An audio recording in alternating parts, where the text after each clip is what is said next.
अजिंठा बुद्ध विहार धाग YouTube channel.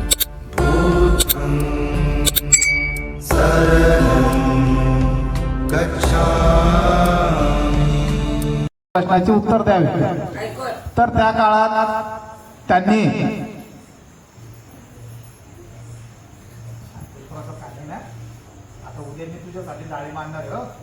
रोज यायचा आता आणि मग भंते नागसेनाचा एका ब्राह्मणाच्या घरी जन्म झाला। तर त्यावेळेस त्यांच्या सोबत असलेले भिक्षू यांना एक त्यांनी आदेश दिलेला होता की 7 वर्ष 10 महिने त्या ब्राह्मणाच्या घरी तुम्ही सतत भिक्षा मागावी, जोपर्यंत ते खुश होऊन त्यांनी गल्लीने जात असता किंवा त्या रोडने जात असताना त्यांना ते ब्राह्मण भेटले आणि त्या ब्राह्मणांनी त्यांना विचारलं की आज एवढे खुश होऊन चालले, तुम्हाला काय मिळालं? तर म्हणे मला एक चांगल्या प्रकारचा प्रतिसाद मिळाला। मग कोणता प्रतिसाद? तर भंते समोर जा। मग त्यावेळेस तो ब्राह्मण म्हणाला की हे भिक्षू जर एवढ्या घेणं जर इतके खुश होतात, मग यांना भोजन दान करून आपण आणखी पुण्य पारमिक वाढवू शकतो। तर अशा बेताने त्यांनी कर्म शास्त्रामध्ये पारंगत झाले। पारंगत झाल्यानंतर सगळ्या शस्त्र अस्त्र विद्या सर्व त्यांनी पूर्ण केल्या। आता त्यांना प्रवज्या धारण करायची आहे। तर तो भाग आपण पाहिल्या अगोदर भंते नागसेन आणि रोहनची जी भेट होती ती राहिलेली होती आणि त्या अगोदर नागसेनांचा जन्म। ठीक आहे, इथपर्यंत आपण चांगल्या प्रकारे ऐकलं, शांत चित्तानं ऐकलं। भारतीय संविधानाच्या विद्यार्थिनींनो समोरच बसलं पाहिजे। तिकडे बैठ, तू इकडे, चला तिकडे सर लोक चाल।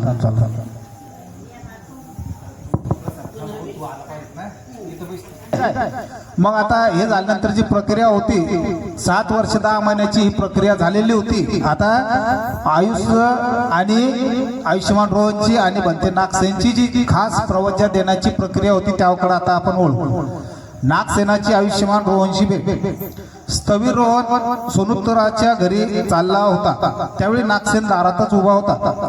स्थविरास पाहून तो मनोमन आनंदला प्रमोदित झाला। रोहनच्या तेजयुक्त शांत मुद्रेकडे पाहून या भिक्षूस मानवी जीवनाचे सार माहीत असावे असे वाटून भिक्षू प्रती त्यांच्या मनात प्रीती उत्पन्न झाली व त्याच्या जवळ जाऊन म्हणाला, हे महाशय, असे डोक्याचे मुंडन केलेले व पित्त वस्त्र धारण केलेले आपण कोण? बाळा, मी एक भिक्षू आहे, रोहन उत्तरले। तुम्ही भिक्षू कसे आहात? पुन्हा नागसेनाने पृच्छा केली। पाप रूपी माळाचा नाश करण्यासाठी मी भिक्षू झालो आहे, रोहन उत्तरले। पण महाशय, आपण इतर लोकांसारखे डोक्यांवर केस का ठेवत नाही? पुन्हा नागसेनांचा प्रश्न होता। अरे, दृष्ट कृत्यांचे डाग समाजातून काढण्यासाठी उच्च प्रतीचे जीवन जगत असतात, त्याला 16 दोष आड येतात हे जाणून भिक्षू डोक्यांचे व दाढींचे केस काढीत असतात। तर मग ते 16 दोष कोणते बरे? रोहन म्हणाला, केस आणि दाढी ठेवल्याने वेळोवेळी सावरावे लागतात, शृंगावे लागतात, तेल लावावे लागते, केस धुवावे लागतात, पुष्पमाळ बांधावी लागते, हिरडा वापरावा लागतो, आवळ्याचे तेल वापरावे लागते, रंगवावे लागते, बांधावे लागते, कंगीने विचरावे लागते, वेळोवेळी न्हाव्यास बोलावावे लागते, केस मोकळे करावे लागतात, केसात उवा पडतात आणि जेव्हा केस झडू लागतात तेव्हा लोकांना तो छळ वाटतो, त्यामुळे ते दुःखी होतात, पश्चाताप करतात, काही वेळा तर ऊर बडवून रडू लागतात आणि मोहाच्या जाळ्यात सापडतात। बाळा, या 16 बाधा आड आल्या असता मनुष्याला कुशल गोष्टीचे विस्मरण होण्याची संभावना असते। मग आपले वस्त्र देखील इतर लोकांना वस्त्र समान नाही हे का? नागसेनाने पुन्हा जिज्ञासेने विचारले। बाळ गृहस्थांच्या सुंदर वस्त्रात सुप्त अशा 5 लालसा असतात, त्यामुळे भयानक धोका उद्भवण्याची शक्यता असते। मात्र काशाय वस्त्र धारण करणाऱ्यास त्यांच्या संपर्कही नसतो। म्हणूनच माझी वस्त्र इतर लोकांच्या वस्त्राहून अधिक वेगळी असतात किंवा आहे।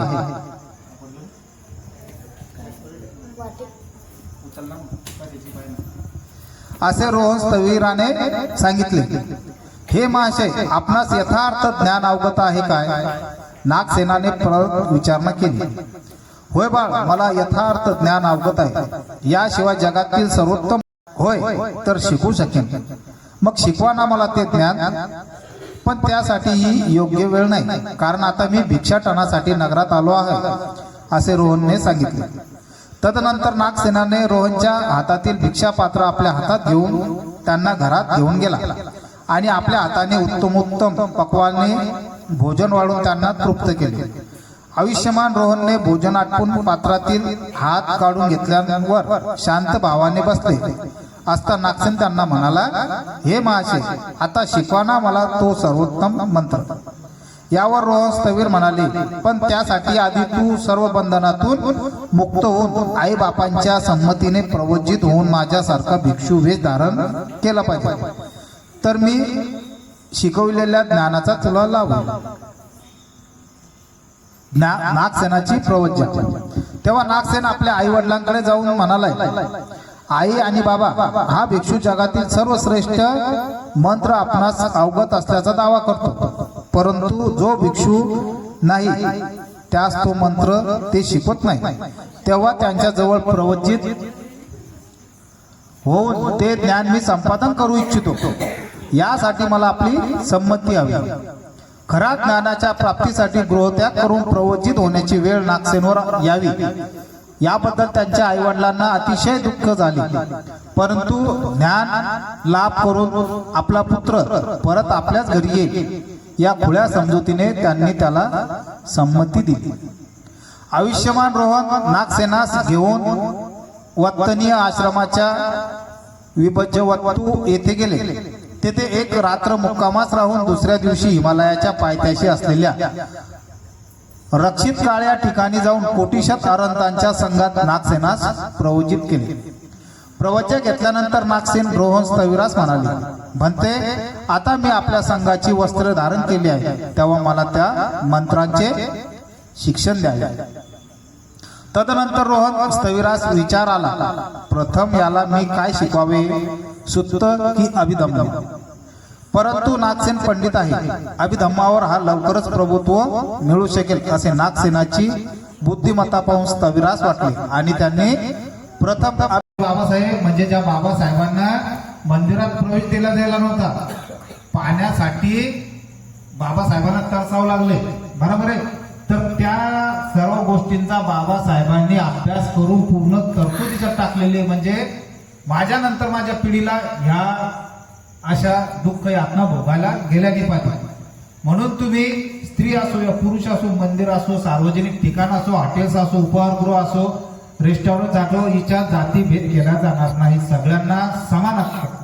मग तो गरीब असो किंवा तो मांग महार चमार असो, धूर असो, कुमार असो, सर्वांना एक समान हक्क या कलम क्रमांक 15 मध्ये दिलेले आहे, बरोबर. हे सर्वांनी लक्षात ठेवायची आहे की बाबा हो, आम्ही भारतात संविधान वाचलं आणि भारताचं संविधान आम्हाला कलम क्रमांक 15 नुसार आम्हाला वंश जात वर्ण व्यवस्था यातून आम्हाला 1949 रोजीच आम्ही मुक्त झालेलो आहोत.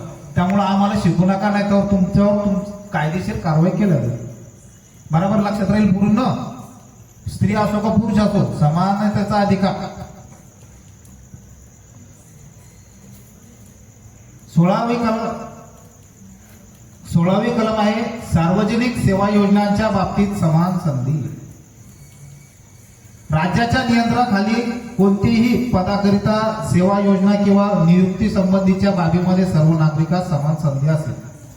कोणतेही नागरिक केवळ धर्म, वंश, जात, लिंग, कुळ, जन्मस्थान किंवा निवास यापैकी कोणत्याही कारणावरून राज्याच्या नियंत्रणाखालील कोणतीही सेवा योजना किंवा पद याकरता अपात्र असणार नाही, अथवा त्यांच्या बाबतीत त्यांना प्रतिकूल असा भेदभाव केला जाणार नाही. एखाद्या राज्य किंवा संघ, राज्य, क्षेत्र याच्या शासनाच्या अथवा त्यातील कोणत्याही स्थानिक किंवा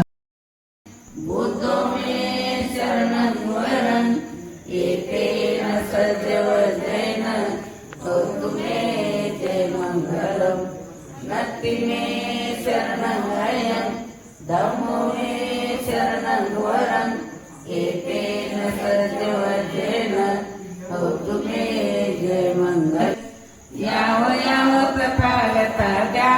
प्रसादं शरणं गच्छामि धम्मं शरणं गच्छामि।